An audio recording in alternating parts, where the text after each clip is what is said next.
In the late autumn of 1943, American engineers got their hands on a small German staff car captured in North Africa and shipped back across the Atlantic for one purpose: to take it apart and study it. It was painted desert tan, with a flat, smooth underbody, an air-cooled engine in the rear, and a sloping front ending in a single curved fender. The bucket seats were genuinely comfortable. The construction was elegant. It had been designed by Ferdinand Porsche himself. It was a Volkswagen Type 82, a Kubelwagen, the small vehicle the Wehrmacht used to move officers across the desert and the Russian steppe. American engineers measured every component, timed it on slopes, ran it through sand pits and water crossings, and set it side by side with the small, square, unglamorous four-wheel drive utility truck American soldiers had started calling the Jeep. When the verdict finally appeared in print, in a restricted War Department intelligence handbook published March 15, 1945, Technical Manual E30-451, the Handbook on German Military Forces, the wording was blunt. The Volkswagen, the German equivalent of the American Jeep, was inferior in every way except the comfort of its seating. That handbook circulated in fewer than 1,000 copies, but the men who needed to read it did, and the verdict was clear enough. What it could not capture was the stranger part of the story, the part the Americans had noticed in testing and the Germans had been living for almost 2 years already. When Wehrmacht units captured American Jeeps in the Egyptian desert, in Sicily, in Italy, in France, they did not destroy them or abandon them. They fought to keep them. German units in North Africa repainted captured Jeeps with the Balkenkreuz and pressed them into service often enough that vehicle inventories had to be formally amended to account for them. Otto Skorzeny, the most famous commando in the German army, built his most ambitious operation of the war around a requirement that his men be supplied with as many captured American Jeeps as German salvage crews could scrounge. He asked for 100. He received about 30. He used every one. A vehicle German propaganda had publicly mocked as a toy for an unserious nation was the same vehicle German junior officers stole whenever the chance arose, and by the war's end, the men who had used it on the losing side and the men who commanded the winning side agreed on something that has never quite settled comfortably into popular memory. This small American truck had done something nobody, including the United States Army itself, had entirely anticipated. Not because of what it was, because of what it let every other piece of American equipment do. To understand how a quarter-ton truck, designed in a few frantic days by a freelance engineer in a nearly empty Pennsylvania drafting room, became, by Dwight Eisenhower's own post-war account, one of only 4 pieces of equipment senior American officers regarded as most vital to the entire Allied victory, you have to go back to a problem the U.S. Army had been quietly losing for the better part of a century, and to a hot stretch of New York countryside in the summer of 1939. The problem was mud. In August 1939, the U.S. First Army ran maneuvers around Plattsburgh, New York, described at the time as the largest peacetime military exercise in American history. Roughly 52,000 troops, mock attacks, simulations barrages, and along every dirt road in the exercise area, columns of horses and motorcycles attempting what the Army had been trying to manage since the 1860s. Moving men, orders, and light weapons across broken ground faster than an enemy could react. It was not working. The horses were slow and ate constantly. The motorcycles tipped over in mud and could barely climb a moderate grade with 2 riders aboard. The Model T-derived staff cars the Army had used since the First World War were road vehicles. Off the road, in a plowed field, they became tractors with no traction at all. The man watching this failure with the most carefully concealed alarm was a 58-year-old Virginia Military Institute graduate named George Catlett Marshall, who on September 1, 1939, the day Germany invaded Poland and the day the Plattsburgh maneuvers wound down, took the oath of office as the new Army Chief of Staff. Marshall had seen what mud did to men and to messages in the fields of France in 1918, and had spent years pushing an indifferent, underfunded peacetime Congress for a small, fast, 4-wheel drive scout vehicle that could go where horses could not and motorcycles dared not. He had been ignored. Now Poland was burning, France would burn next, and whatever Marshall was going to do about the Army's mobility problem, he had almost no time left to do it. On July 11, 1940, less than 2 weeks after France's surrender, the Army Quartermaster Corps sent specifications to 135 American automobile manufacturers. The terms were close to cruel. A four-wheel drive vehicle weighing no more than 1,300 pounds empty, a 660-pound payload, an 80-inch wheelbase, at least 85 foot-pounds of torque, a fold-down windshield, a speed range from 3 to 50 miles an hour, a rear bench for 3 soldiers, and a mount for a machine gun. Bids were due in 11 days. A running prototype was due in 49. Most of the 135 companies treated the deadline as a joke and threw the specification sheet away. Only 2 firms responded to the original tender: Willis Overland Motors of Toledo, Ohio, and a small, nearly bankrupt firm in Butler, Pennsylvania called the American Bantam Car Company, which had spent the 1930s building tiny European-style economy cars and was so close to collapse that most of its engineering staff had already been laid off. Ford joined shortly afterward once the Army invited it in separately. Bantam had almost no engineers left and almost no money. 11 days to submit a full bid with blueprints and supplier lists, and 49 days from acceptance to deliver a finished, tested vehicle. What Bantam did have was a phone number for a freelance automotive engineer in Detroit named Carl Probst, 56 years old, the son of a country doctor from Point Pleasant, West Virginia, a man who had been designing cars in one form or another since the early years of the century, and who happened, at that exact moment, to be between jobs. Bantam's president called him. Probst said no. Bantam pleaded. Probst said no again. Then William Knutson, recently pulled from the presidency of General Motors to run Army procurement, called Probst personally and told him the country needed him. Probst drove east on July 17, 1940, agreeing to work without pay unless Bantam actually won the contract. He walked into Bantam's half-empty drafting room with roughly 5 days to design an entire vehicle from nothing, working through Wednesday night and Thursday, and by Friday afternoon, July 19th, had the basic layout drawings finished for what would within a year be called the Jeep. He took Friday evening off to see a movie.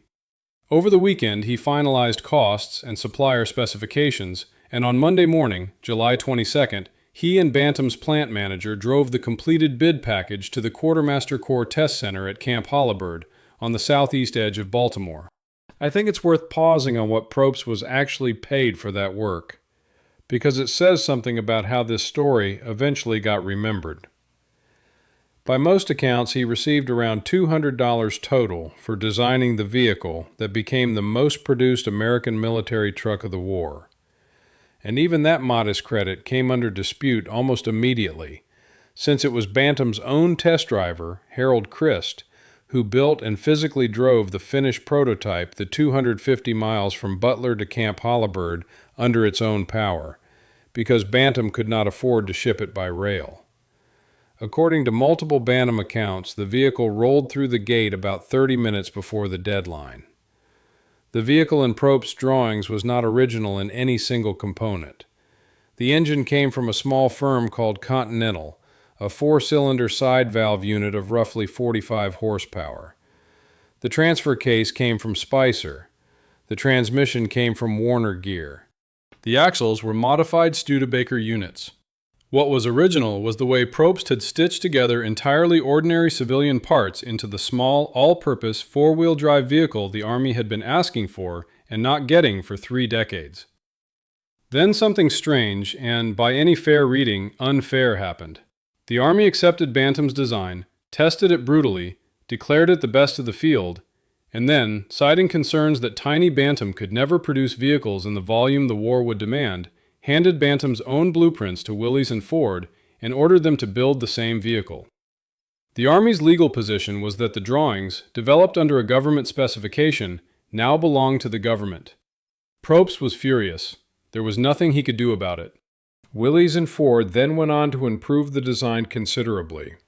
Willys' engineering vice president, Delmar Barney Roos, previously chief engineer at Studebaker, had spent 2 years quietly modernizing an old Whippet four-cylinder engine into a 60-horsepower unit Willys called the Go Devil, which Roos ran on a dynamometer for 100 straight hours without failure, against an earlier engine that had died at 22.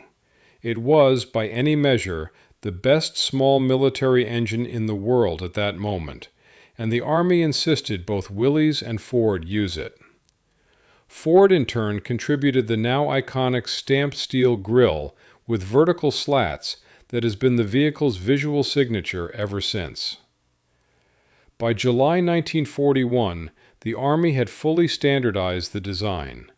Willys built it as the Model M-B, Ford built the identical vehicle, interchangeable down to the last bolt, as the GPW, the W standing for Willys, because Ford was legally building a Willys licensed design. In 1948, the Federal Trade Commission ruled that original design credit belonged to neither company but to American Bantam. By then, it hardly mattered. Between 1941 and 1945, Willys and Ford built roughly 647,000 of the vehicles between them. Willys about 362,000, Ford about 280,000. Bantam, the company that had actually invented it, built 2,675 before being pushed out of the program entirely, and survived the rest of the war building roughly 74,000 quarter-ton trailers for the very vehicle it had designed. Bantam never built another car. It declared bankruptcy in 1950 and was absorbed by Armco Steel 6 years later. Karl Probst never got rich from any of it. In August 1963, while in the middle of a losing battle with cancer, he took his own life at his home in Dayton, Ohio, at 79, a detail almost entirely absent from the celebratory version of this story that gets told in Jeep enthusiast circles, and one I think deserves to be said plainly rather than smoothed over into a long illness. The name itself has a disputed origin nearly as tangled as the design credit. The most common explanation traces it to soldiers slurring the Army's own designation, GP, for general purpose, though a competing account holds that troops borrowed the name directly from Eugene the Jeep, a magical, reality-bending creature from the Popeye comic strip capable of going anywhere and doing anything. Neither explanation is definitively proven, and I don't think it much matters which one is literally true. Both versions agree on the one thing that actually shaped the war. Everyone who touched this vehicle immediately understood it could do more than it looked like it should. The first place it proved that was a stretch of desert in eastern Egypt in the summer of 1942. The Special Air Service was then a small, semi-official, deeply unpopular, irregular unit founded the previous year by a 26-year-old Scots Guards officer named David Sterling, who had been sent down from Trinity College, Cambridge for an accumulation of minor offenses, and was, at the time he pitched the idea, recovering from a nearly fatal experimental parachute jump. Against significant resistance from Middle East headquarters officers who despised the idea of a private army, Sterling had argued that small teams of raiders could destroy more enemy aircraft on the ground than the RAF could shoot down in the air. In its early months, the SAS relied on the Long-Range Desert Group, nicknamed by SAS troopers the Libyan Desert Taxi Service, to drive them within walking distance of a target, after which the men dismounted, walked in, planted incendiary charges, and walked back out. It worked, but it was slow, and as German airfield security tightened, it grew steadily more dangerous. In early summer 1942, Sterling received his first small shipment of Jeeps and understood immediately what he was looking at. Not transport, but a weapon platform. He stripped off windshields and bumpers, bolted twin Vickers K aircraft machine guns to the front and rear of each vehicle, 4 guns per Jeep, fed from 60 or 96-round Pan magazines, capable together of somewhere near 1,000 rounds a minute, and packed the rest of the vehicle with jerry cans of fuel, water, ammunition, and incendiary bombs. On the night of July 26, 1942, 18 modified Jeeps under Sterling's own command crossed roughly 50 miles of open desert from a hideout at Bir el Qusair to a German airfield called Sidi Hanish, where the Luftwaffe was staging the transport aircraft supplying Rommel's Africa Corps. The jeeps drove onto the field in 2 columns, headlights off, navigating by the stars under LRDG navigator Mike Sadler, and when Sterling fired a green flare, all 18 jeeps opened fire at once with 72 machine guns, raking the length of the airfield. In roughly 15 minutes, they destroyed or damaged around 37 German and Italian aircraft, including the Junkers Ju-52 transports Rommel's tanks depended on for fuel and ammunition, at the cost of 1 man killed on the airfield itself and 1 disabled jeep. The next morning, German Stuka dive bombers caught a French SAS element in the open during the withdrawal and killed the French paratrooper André Zernheld.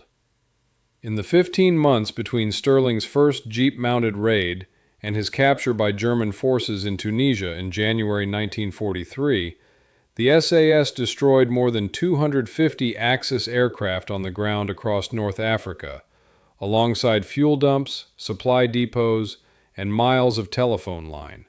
By the regiment's own reckoning, more aircraft than the RAF destroyed on the ground over the same period in the same theater. Whether or not that specific comparison holds up to scrutiny, the strategic effect was real. Every transport burned at Sidi Hanish was a transport that could not fly fuel forward to Rommel's panzers days later.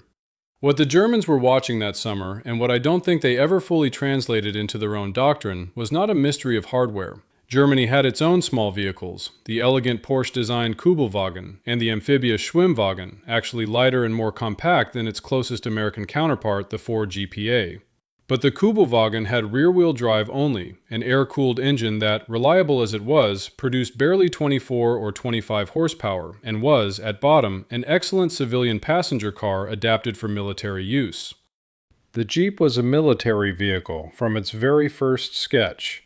Genuine 4-wheel drive that could be engaged in high range on the move, real hill climbing ability, the capacity to ford about 18 inches of water without any preparation at all, and substantially more with the deep water fording kit developed for amphibious landings, and a Go Devil engine that could run for days at full load without failure and be repaired in the field by any soldier with a wrench and a hammer. The Kubelwagen asked considerably more of the men who maintained it. That American infantry doctrine leaned this heavily on the vehicle becomes clear in the numbers alone. By the war's end, a standard infantry regiment was issued roughly 145 jeeps, a glider infantry regiment 24, and a parachute infantry regiment 17, delivered in behind enemy lines by glider, since no wartime technology yet existed to drop a vehicle that heavy under a parachute canopy. There is no genuine British, French, or German equivalent to that density anywhere in the war. German transport doctrine, even deep into the conflict, still leans substantially on horses, roughly 514,000 on the Wehrmacht's rolls in 1939, growing to around 750,000 by the opening of the invasion of the Soviet Union in 1941, and by February 1945, with German factories collapsing under Allied bombing, something close to 1.2 million horses in active use, more than double the number that had invaded Poland. Across the entire war, Germany employed something on the order of 2.75 million horses, more than it had used in the First World War. The image most people carry of the German army, panzer divisions thundering across borders in a storm of mechanized fury, describes a genuinely small percentage of the force at the leading edge. Behind that edge, the bulk of the German army marched the way armies had marched since Caesar, on foot, with a horse pulling the wagon. Consider, too, what an ordinary American soldier with no engineering training could turn a single jeep into. Welded brackets on the rear made it a stretcher carrier that could evacuate 2 wounded men under fire. A pair of angled pipes on the front bumper made it a wire cutter that could slice through German telephone lines strung across the Normandy hedgerows. Steel rails laid across the floor turned it into a maintenance vehicle capable of running along the tracks of captured French railways. A pintle mount on the rear seat frame turned it into a heavy machine gun platform for a Browning 50 caliber.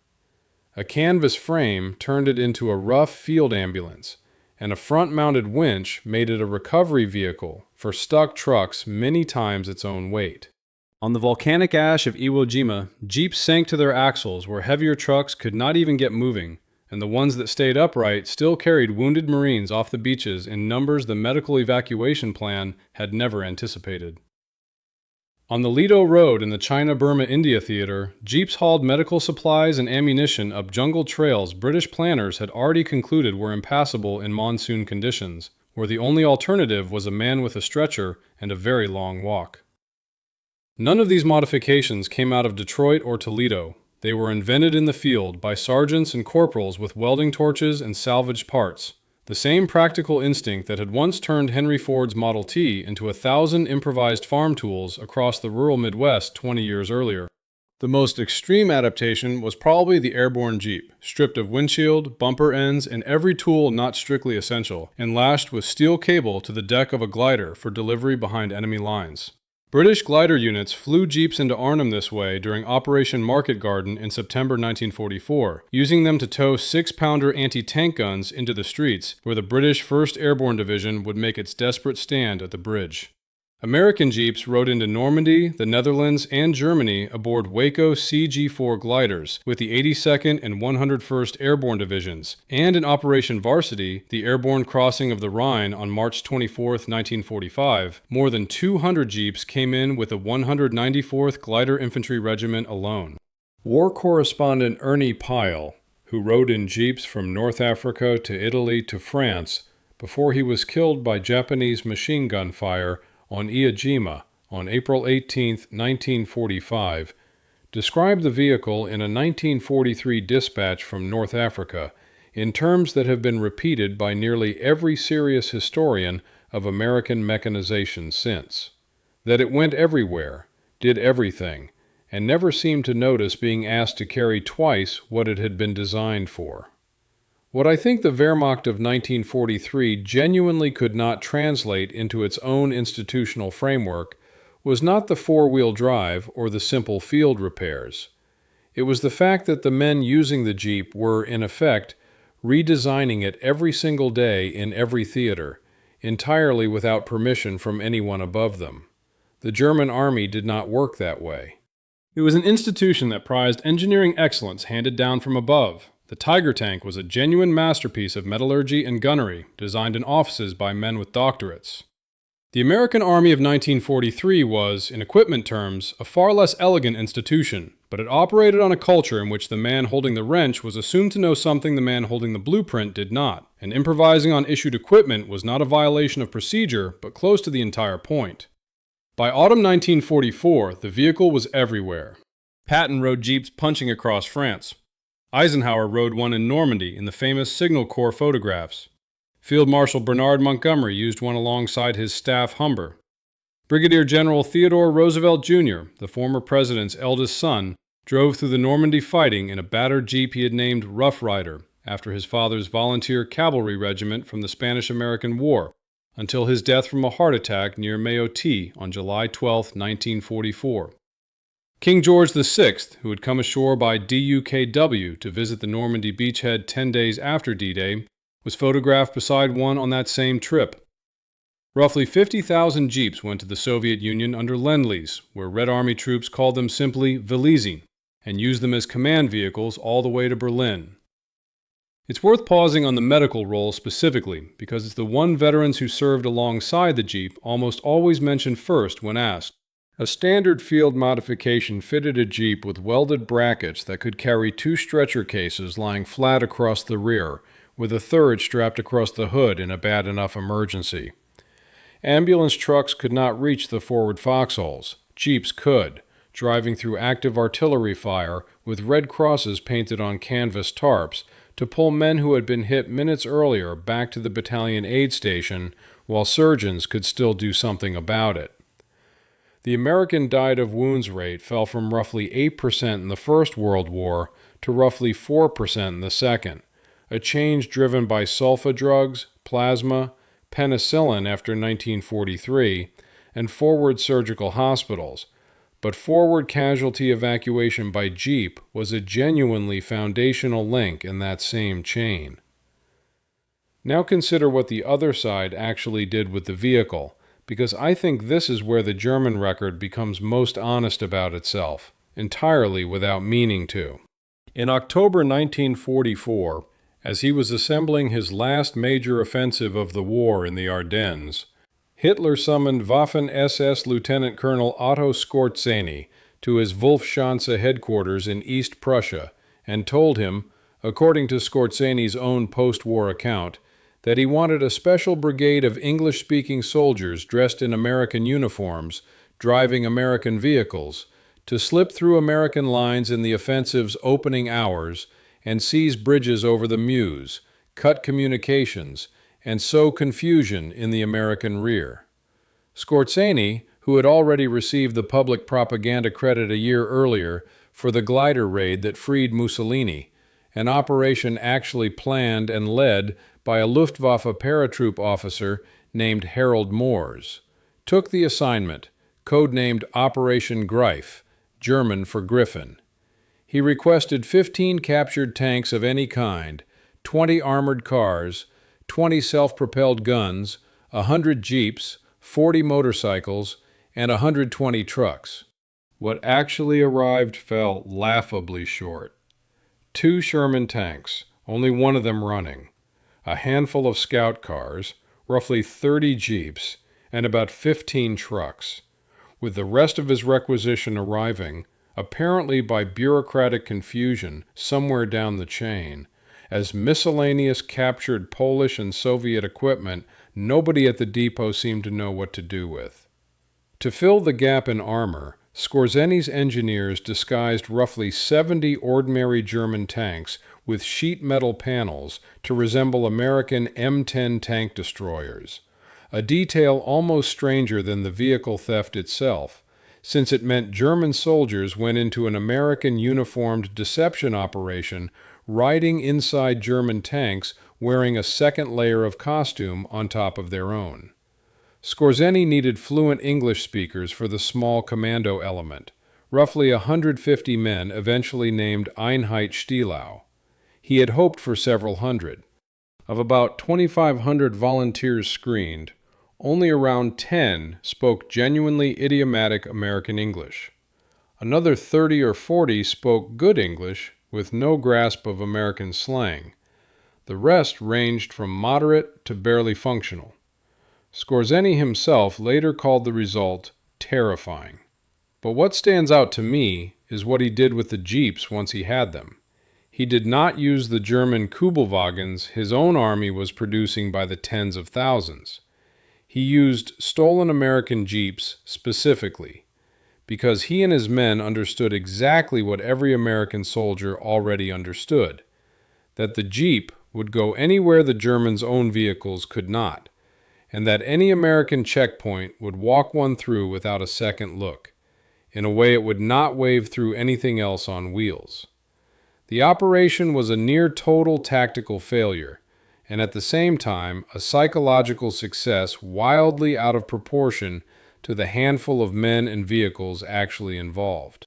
American sentries across the entire Ardennes front began stopping every jeep they did not personally recognize and firing off questions about baseball, state capitals, and cartoon characters.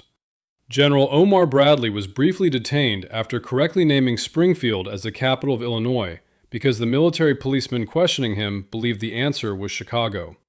Eisenhower himself, once intelligence officers warned that Skorzeny's commandos might be hunting for him specifically, was effectively confined to his Versailles headquarters for several days over Christmas 1944, which means a rumor about roughly 30 stolen jeeps came closer to briefly paralyzing the Allied High Command than several full German divisions managed in the same offensive. Around 18 of Skorzeny's men were captured wearing American uniforms and executed by firing squad under the laws of war. The first 3, Manfred Pernas, Gunther Billing, and Wilhelm Schmidt, were tried at Henri-Chapelle, Belgium, on December 21st and shot on the 23rd, with most of the remaining executions carried out in the same location before the month was out. Skorzeny himself survived the war, surrendered in May 1945, stood trial before an American military tribunal at Dachau in the late summer of 1947 on charges of improperly using American uniforms in combat, and was acquitted, in part on testimony from a former British Special Operations Executive Officer who confirmed that Allied Special Forces had themselves discussed wearing enemy uniforms under similar circumstances. He lived another 28 years. None of this amounts to saying the Jeep single-handedly won the war. Plenty of equipment mattered, the Sherman tank and the Liberator bomber, and the Higgins boat and the C-47 transport among them. What was different about the Jeep is the verdict Americans themselves rendered on it once the fighting was over. And it came down to a single idea. The most consequential equipment in a war is not always the equipment that fires the bullets. Sometimes, it's the equipment that puts the men carrying the bullets exactly where they need to be. Beginning in 1945, the U.S. Army Historical Division undertook something no army had attempted at this scale before, debriefing the surviving senior officers of the defeated German army about what they had genuinely believed in real time about the war they had just lost. Much of the work happened at facilities in the German state of Hesse, under American supervision, and with the former Wehrmacht Chief of Staff, Franz Halder, effectively serving as an internal editor. The resulting Foreign Military Studies series ran to roughly 2,500 manuscripts, now held at the National Archives in College Park, Maryland, the largest single body of senior German military self-analysis that exists anywhere. Asked about Allied air power, Allied artillery, and the Sherman tank, and about why their armies had ultimately lost, German generals blamed Hitler, the weather, the bombing campaign, and the sheer weight of Soviet numbers. They rarely named the Jeep directly in their formal reports. They didn't need to, they named its consequences instead. The speed at which American units could shift weight between sectors, the depth to which American reconnaissance penetrated German lines before being detected, the rate at which American wounded were evacuated, treated, and often returned to combat, and the relentless, unbroken pressure American forward units could keep applying to a battered German line simply because resupply never actually stopped reaching them. Every one of those observations, traced back far enough, comes down to a small four-wheel drive truck moving everything a battalion needed at a pace no German equivalent could match. I don't think the contrast between the two vehicles is really a contrast in engineering talent. German engineers were, by any fair measure, at least as capable as their American counterparts, often more so. I think it's a contrast in what each culture trusted enough to build in bulk.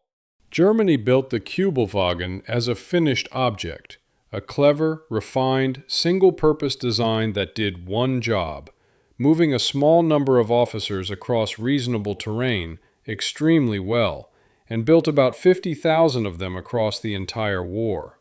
America built the Jeep as a deliberately unfinished object, a simple, repairable, endlessly modifiable platform meant to get from anywhere to anywhere, carrying whatever you strapped onto it, and built roughly 647,000 of them, with the Willys plant in Toledo rolling one off the line every 80 seconds at peak production. One answer belongs to a culture that trusts its engineers completely. The other belongs to a culture that trusts nearly everybody holding a wrench. Karl Probst never lived to see his design remembered properly. American Bantam, which built the first working prototype, was pushed out of the very Army contract it had won.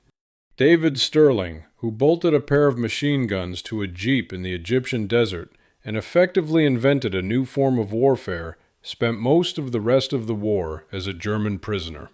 Ernie Pyle, who loved the Jeep more than any other piece of equipment in the entire United States Army, was killed by a Japanese machine gun on a small Pacific island in April 1945. Most of the original 647,000 Jeeps built during the war are gone now, scrapped decades ago. The survivors sell at auction for tens of thousands of dollars to buyers whose grandfathers may well have driven one off a landing craft at Salerno, Cherbourg, or Manila Bay. The Wehrmacht's own behavior, repainting captured Jeeps with German crosses, building its most ambitious commando operation of the entire war around stolen examples of it, running a war machine still leaning on horse-drawn transport into its final year, said something the German general's own post-war memoirs never quite put into plain language. They could not match what this vehicle let an American soldier do, and by the war's final year they were trying very hard to simply use it themselves. In his 1948 memoir, Crusade in Europe, Eisenhower, The man who had commanded the entire Allied effort listed only 4 pieces of equipment senior officers had come to regard as most vital to victory in Africa and Europe: the bulldozer, the Jeep, the 2.5-ton truck, and the C-47. He added, almost as an aside, that curiously none of the 4 had been designed for combat. Of every line attributed to any wartime general in any book about this subject, that is the one that is held up best against the archives.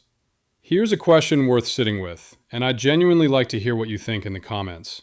If you had to guess, right now, which piece of equipment from a current or future conflict will turn out, decades from now, to matter far more than anyone in a defense ministry currently expects, precisely because it wasn't built for combat at all?